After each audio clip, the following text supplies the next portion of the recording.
Sekolah Kebahasaan Pendidikan Khas Kuching telah ditubuhkan pada tahun 1964 oleh Madam Bayer yang merupakan seorang sukarelawan dari Peace Corps. Pada peringkat awal pembangunan, sekolah ini terdapat 5 orang murid bermasalah pendengaran sahaja. Sekolah ini ditadbir oleh Majlis Bandaraya Kuching sehingga tahun 1973 sebelum pentadbirannya diambil alih oleh Pejabat Pendidikan Negeri. Pada 9 September 2002, sekolah ini secara rasmi telah dipindahkan ke lokasi baharu di Kota Samarahan. Kini, sekolah ini dikenali sebagai Sekolah Kebahasaan Pendidikan Khas Kota Samarahan yang terus berperanan sebagai sekolah pendidikan khas yang menyediakan perkhidmatan pendidikan kepada murid ketidakupayaan pendengaran dan masalah pembelajaran. Seramai 114 orang yang dibahagikan kepada dua kategori iaitu ketidakupayaan pendengaran seramai 25 orang dan masalah pembelajaran seramai 89 orang.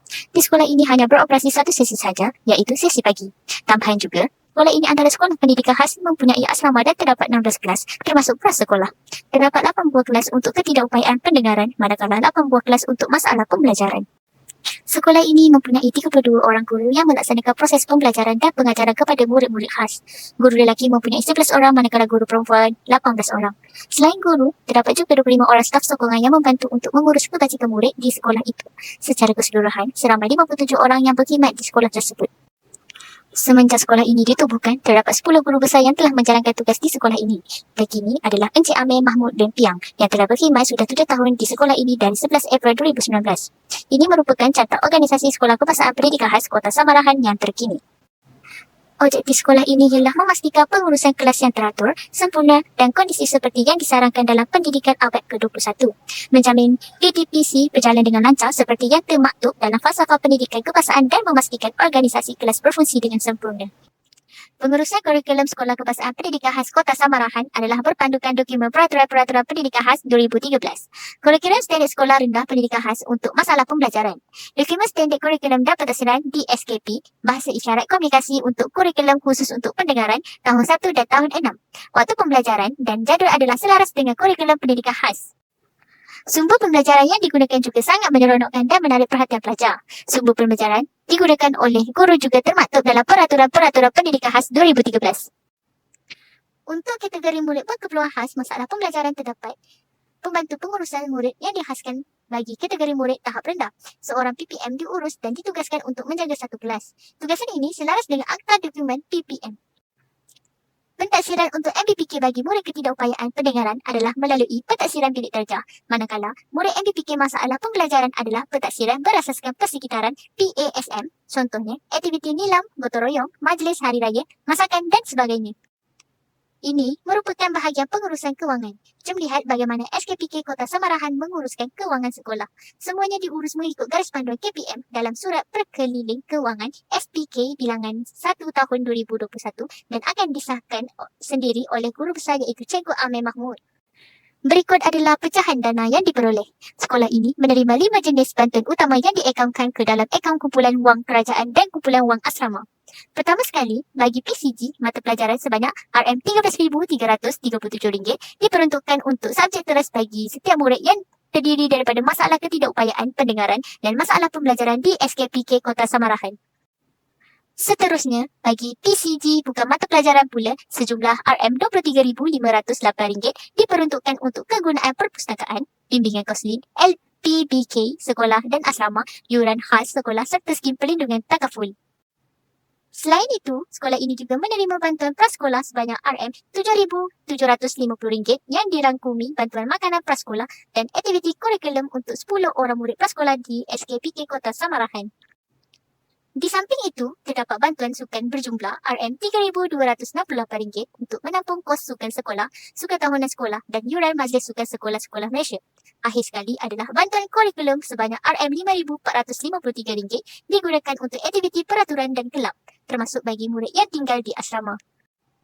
Secara keseluruhannya, sebanyak RM53,316 bantuan kerajaan telah digunakan sepenuhnya bagi memastikan kebajikan dan pendidikan murid terjaga. Bukan itu sahaja, SKPK Kota Samarahan turut mendapat sokongan tambahan daripada dana PIBG yang ditetap RM25 bagi satu murid atau keluarga, serta tajaan luar untuk program khas yang selalu dianjurkan oleh sekolah ini seperti kod tangan.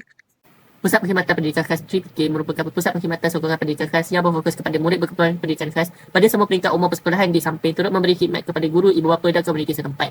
3PK ditubuhkan bertujuan untuk membantu kanak-kanak usia awal 4 tahun dan MBPK termasuk ahli keluarga serta masyarakat setempat yang memerlukan perkhidmatan sokongan merangkumi saringan, penilaian dan intervensi berkaitan pendidikan khas. 3PK turut melaksanakan perkhidmatan sokongan di sekolah bagi membantu MBPK dan guru semasa proses pengajaran dan pembelajaran PDP. Semua perkhidmatan di 3PK ini dilaksanakan melalui pasukan sebagai disiplin yang terdiri daripada pegawai dan bidang khusus. Pegawai bidang khusus 3PK merujuk kepada pegawai perkhidmatan pendidikan yang berkhidmat di 3PK dan mempunyai kelayakan dalam bidang khusus seperti audiologi, terapi pertuturan bahasa, terapi cari kerja, psikologi klinikal, psikologi pendidikan, fisioterapi dan bidang intervensi. Bermula tahun 2026, terdapat sekurang-kurangnya sebuah 3PK di setiap negeri di seluruh negara. Pengoperasian kesemua 3PK berada di bawah selain Jabatan Pendidikan Negeri. Kemudahan dan peralatan khas. 1. Teknologi visual, smart TV dan projector. Kepentingan sangat kritikal bagi MBPK pendengaran untuk menyokong penyampaian PDP secara visual. Fungsi utama menayangkan teks, gambar, animasi dan video bahasa isyarat, menggantikan kekurangan komunikasi lisan melalui paparan visual yang jelas, memaparkan nota ringkas dan arahan langkah demi langkah. Impak meningkatkan tumpuan dan kepahaman murid melalui skrin besar yang mudah dilihat dari pelbagai sudut. 2. Tandas mesra OKU. Ciri-ciri fizikal, ruang yang luas dan pintu mudah buka, mesra kursi roda, lantai tidak licin dan dilengkapi pemegang besi, grabs bars, laluan belapang untuk memudahkan pergerakan murid dengan kekangan fizikal, fungsi dan nilai tambah, membina keyakinan diri murid untuk mengurus diri secara berdikari, memudahkan tugasan guru dan pembantu pengurusan murid PPM dalam memberi bantuan, menjamin aspek keselamatan, keselesaan dan kebersihan murid. 3. Pencapaian cemerlang. Pengiktirafan pernah memenangi anugerah tandas OKU terbesar di Sarawak. Komitmen. Membuktikan kesungguhan sekolah dalam menyelenggara kemudahan pada tahap terbaik dan mesra pengguna. Rumusan, penyediaan kemudahan, teknologi visual dan infrastruktur fizikal yang diiktiraf di SKPK Kota Samarahan mewujudkan persekitaran pembelajaran yang inklusif, selamat dan efektif bagi semua murid berkeperluan khas. Pengurusan sistem fail, rekod dan dokumen. 1. Fail pengurusan peribadi. Tujuan, rekod rasmi bagi memastikan pengurusan maklumat murid lebih tersusun, sistematik dan profesional. Kandungan, maklumat, latar belakang, kebajikan dan keperluan khusus setiap murid. Fungsi, memudahkan pemantauan perkembangan murid secara berterusan, menjadi bahan rujukan utama semasa perbincangan bersama ibu bapa dan pihak pentadbir. Memastikan sokongan yang diberikan adalah tepat mengikut keperluan individu.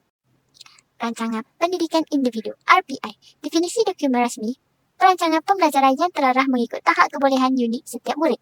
Elemen utama, rekod aktiviti, catatan perhatian dan penilaian perkembangan semasa.